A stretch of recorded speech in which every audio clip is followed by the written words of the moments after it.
บัดนี้ผู้ชมวันนี้ค้างกับการถอดถามกับข้าพเจ้าแม็ก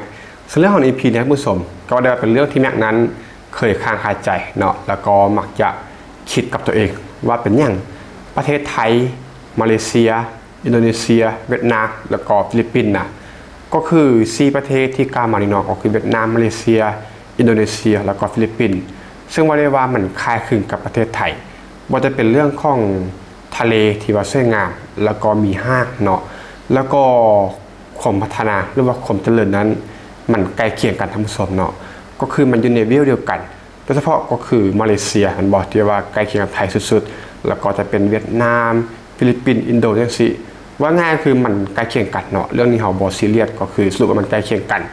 แล้วก็เรื่องของทะเลแล้วก็ห้างนี่มันซูซี่กันเนาะก็คือมันมีคือกันทั้งส่วนแน่นอนแหละว่าเรื่องของห้างนั้นไทยอาจจะเหนือกว่าเนาะคือไทยเป็นเบอร์ต้นของโลกแต่ว่ามันสรุปแล้วคือมันใกล้เคียงกันมันมีความคล้ายคลึงกัน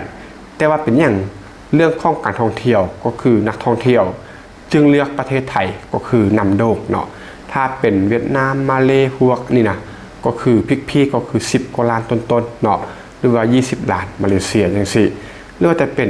ฟิลิปปินส์อินโดนีเซียก็เกือบ10ล้านจังซี่นะก็คือมันเป็นตัวเลขที่ว่า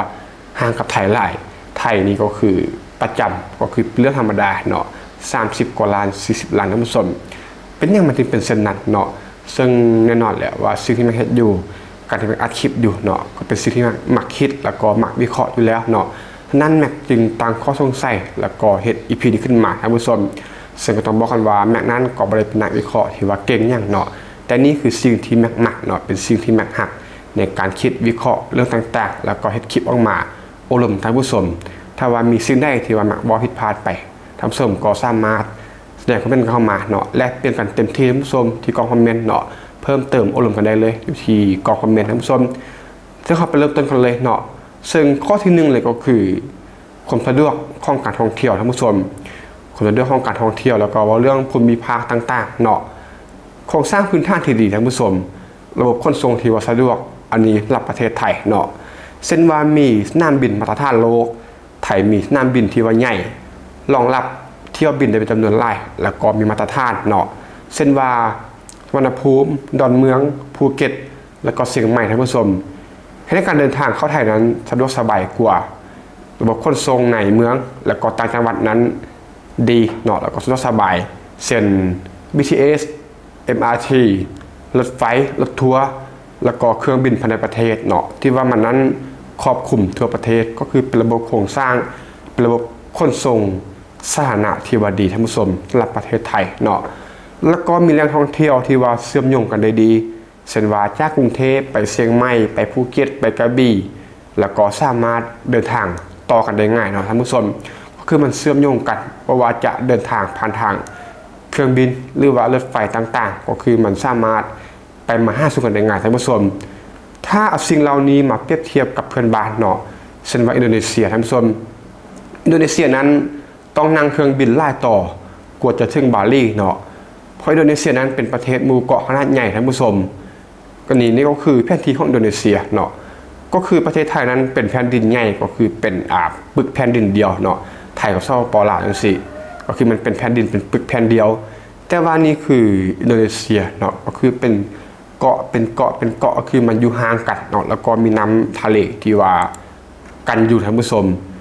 เหตุการณ์เดินทางนั้นมันบ่สะดวกสบายคือกับประเทศไทยเนาะการเดินทางระหว่างมื้อสำคัญเช่นจากกาตาร์ไปบาหลีต้องใช้เวลาหลายชั่วโมง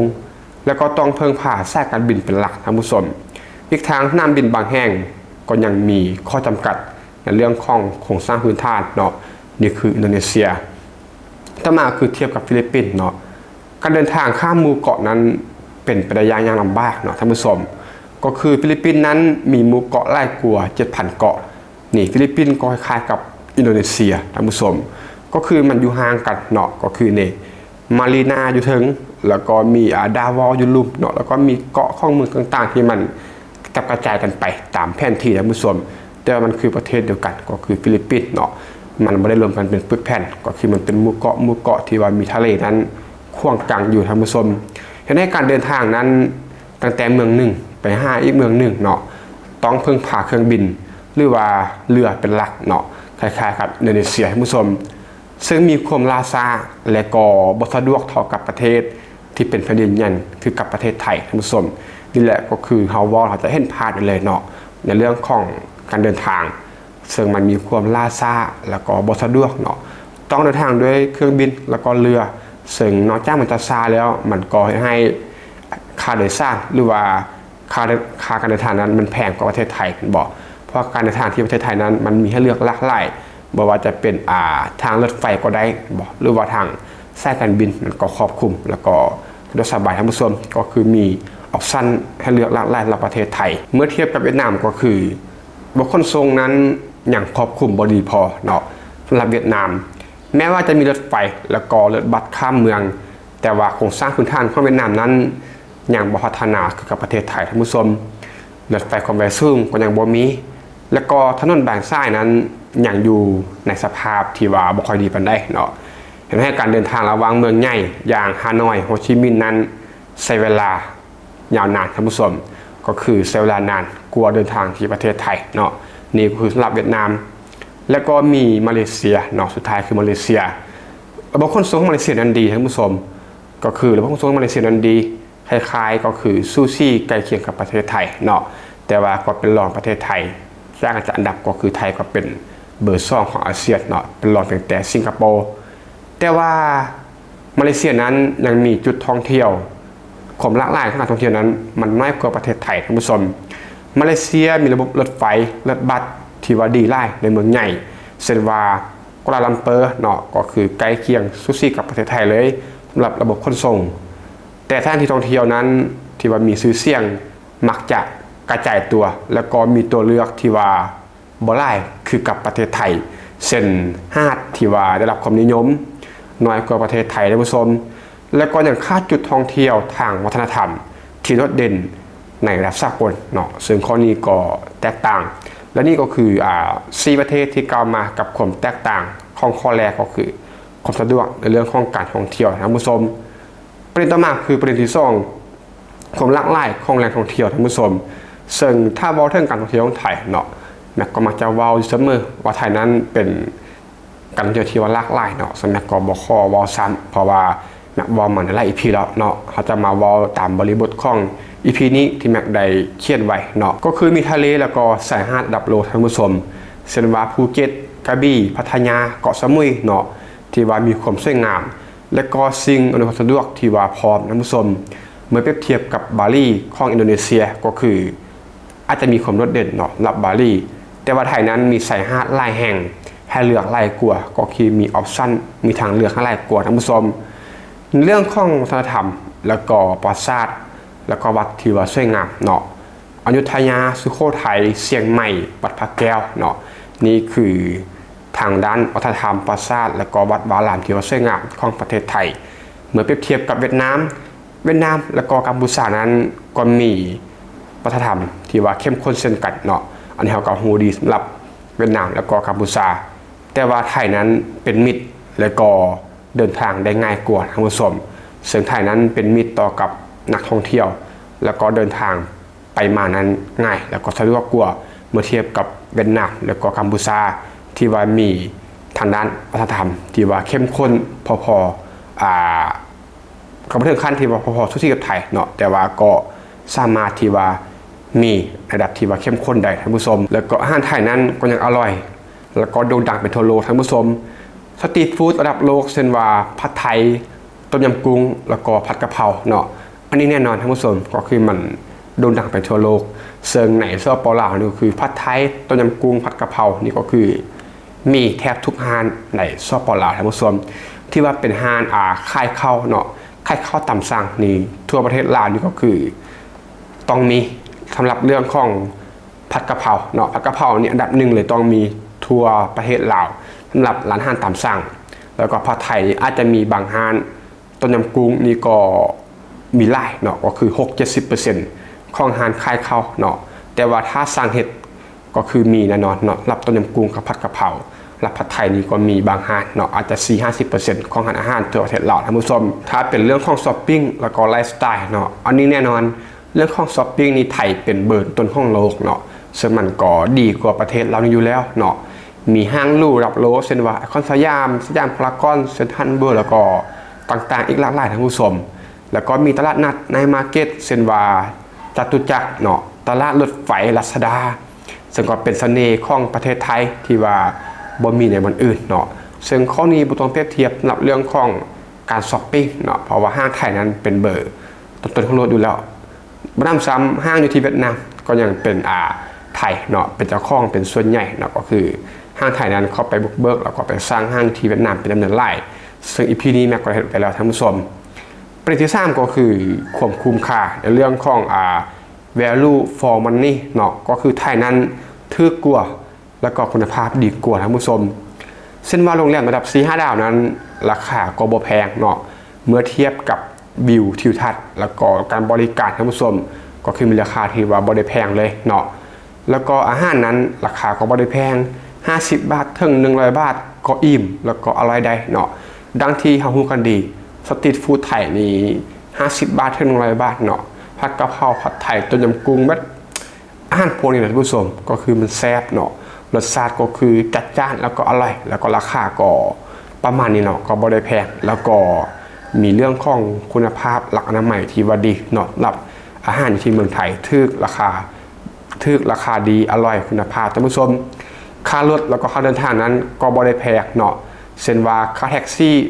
BTS MRT ก็บ่ได้สูงเนาะก็ราคาถูกแล้วก็